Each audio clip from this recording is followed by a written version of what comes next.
name's Cordy, and frankly, you could use a mint, and so could I, obviously. It's Sunday morning, and so that means that I demonstrate the tune that I've been working on for the part of the week for my jazz kind of practice. And this week it was Invitation, a tune by Bronislaw Kaper, I think is how you pronounce it. Possibly not. The guy also wrote On Green Dolphin Street, but this is a tune called Invitation, which there's a few different interpretations of, but I chose to do mine based on basically what the original music sounds like. It was used in a couple of films. I discovered this tune through a guy called Mike Marino, who's a great jazz guitar player, who, if you're into jazz, you should definitely check out, if you've not already heard of him. But he's one of my kind of favourite players, and he's kind of seems like he's really into like the old classic stuff where this jazz stuff really came from, and part of that really is kind of film music and 32 bar songs and all this kind of stuff where you find these tunes coming from. Anyway, so Invitation, so I'm playing it sort of in a ballad style. Some people will play it in like a bossa nova or a Latin feel. Some people just play it as like a swing tune. But if you know my channel and you know my playing, you'll know that I kind of like the ballad style of jazz playing. And I'm doing it in D minor as well. Not D minor actually, but D minor is the first chord for me.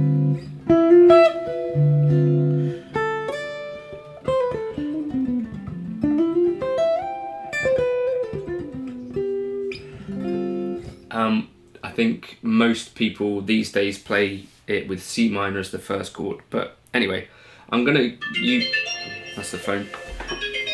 I'm filming a video, can I call you back? Yeah. Right, you okay? Yeah. I'm also going to use Mike Marino's handwritten notes to refer to, since they're the only ones that I could see in D minor and I don't write out music myself. That's what I want to use just to talk you through my approach to it. So although the first chord is D minor, I'm hearing it as us playing in C major, but starting on chord 2. So and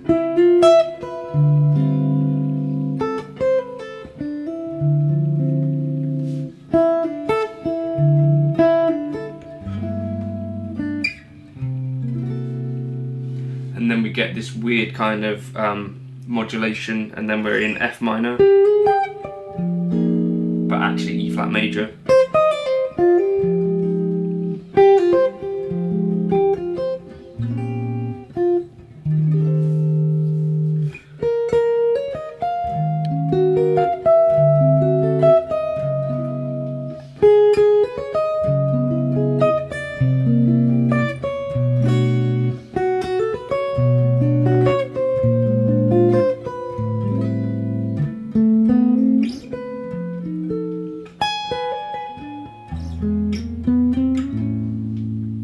And back to the beginning.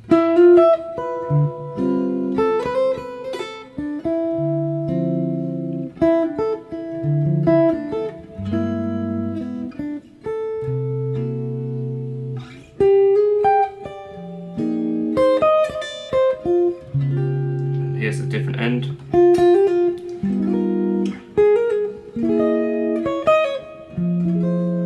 And then we end in like an F minor major 7 kind of mode.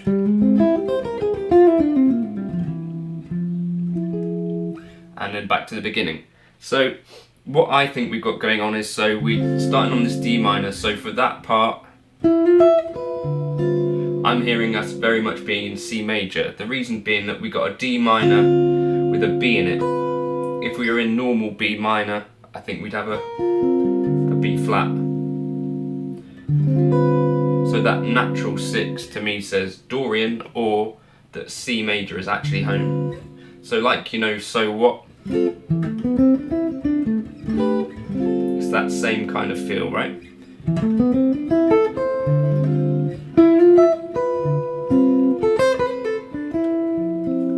And I'm treating this as like a slow 2-5-1. as the 5, but instead of a 1 we have a weird 1. So what I would play over this C, we got a sharp 11, which means that it's probably chord 4 of whatever it is, if that makes sense. A sharp 11 means basically that it's a chord 4.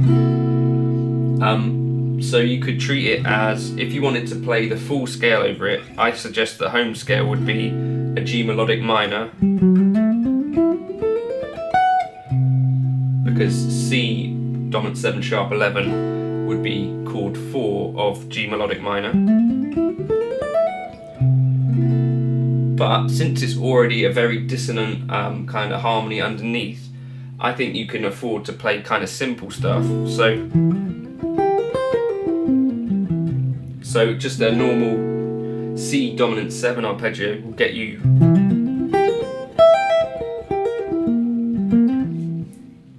quite a lot of mileage there. I think on the record, on the piano, he plays like a C pentatonic or C blues, like a scale running all the way up and down the neck, which can't really do effectively on a guitar, but kind of shows what the composer was thinking. And then also another tip that I'm always giving is, in terms of knowing where home is, you probably want to look where the next chord is. So the next chord after this is going to be F minor, right? So if we're going to end up in F minor, this effectively means you can treat this as a chord 5, yeah? So that's why that kind of also works as using it as a dominant 5, and then that sharp, it quite easily or comfortably use a whole tone scale over the top of that.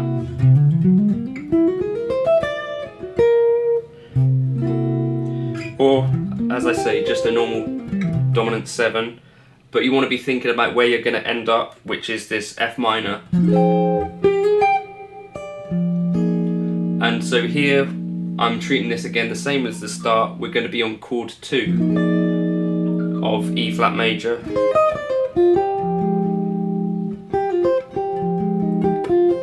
Now we're on chord 5 of E flat major. And the same thing again, so for here we could use an E. Any note from an E flat dominant 7 arpeggio, or the E flat blues, or B flat melodic minor. And following that we're going to resolve to an E flat minor, and we've basically got a 2-5-1 here, but we're actually resolving to a minor version of what it would have been. So normally we would hear this, so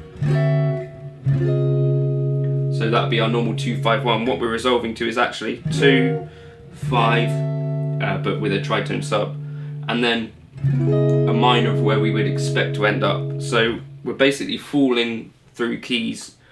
So here we start in the 2 of D flat major, tritone sub the 5, and then we end up in the 2 of B major. Same again, so we're in the 2 of B major,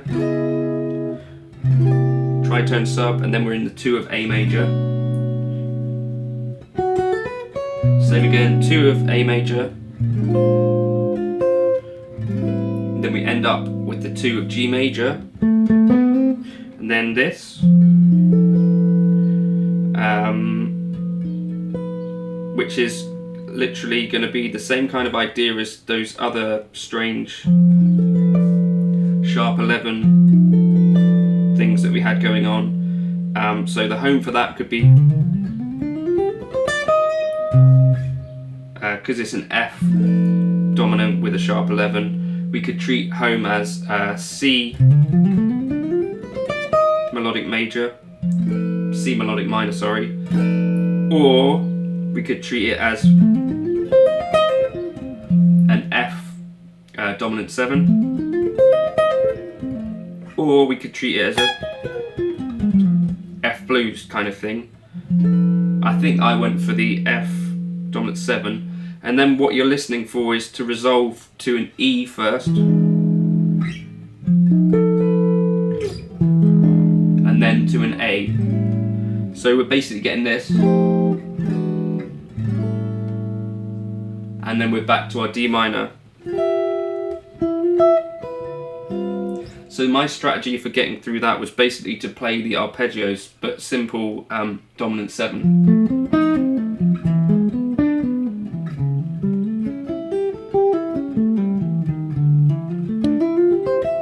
So you could practice lots of different pathways through those arpeggios if you wanted to. Then we're back to the start, which is exactly the same. So still chord 2 of C again, chord 5, modified chord 1, leading to F minor,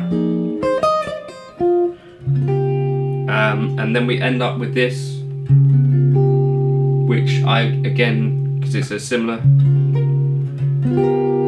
this kind of thing. So I was playing D flat dominant 7, and then G7, so we're going to play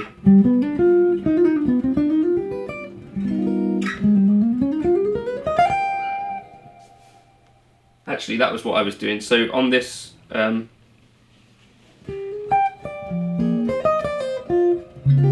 I was treating this the same way as the others, so I was treating that as chord 4 of the A flat melodic minor, and staying there for this G7, which becomes basically like a G altered scale, the A flat melodic minor, so the same scale as before. And then we're resolving to this C, or approaching this C, which we need to resolve to an F minor. So we can treat that as just a normal,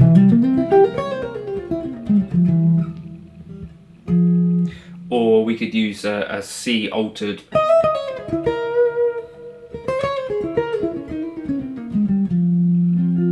anything that we can use to get back there. So those are literally what I was thinking. That's how I think of home for each part of this.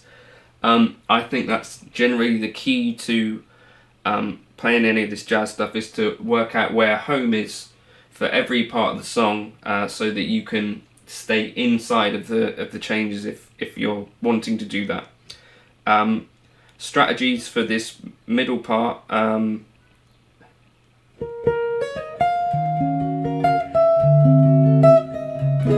Could outline those chord changes, and it sounds quite nice, I thought.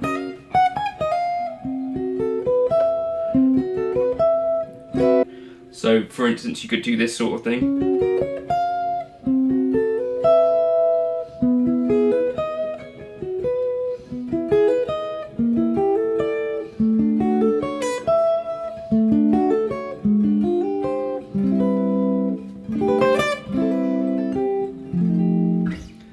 So that was one of the things, so you've got kind of these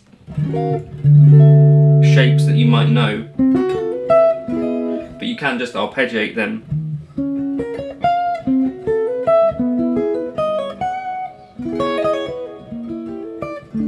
That doesn't sound too much like a scale, or like you're just trying to play a scale over it, and I think that sounds quite pretty.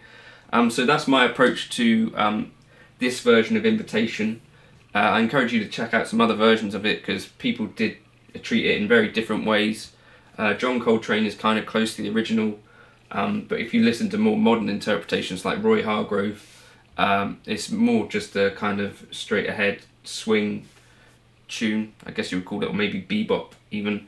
But yeah, that's my approach to it. If you liked anything that I played over it, if you got anything out of this, please like and share and subscribe. You could consider using the Buy Me a Coffee link, only if you can afford it and if you really wanted to. But that's how I personally would approach Invitation. And if you've got suggestions for tunes you want me to do in the same way, feel free to suggest them. I'm going to put the backing track up on Patreon if you want it. But yeah, that's Invitation, hopefully. I thought it was a really pretty tune. Thanks to Mike Marino for introducing me to it, and I'll catch you soon for another one of these.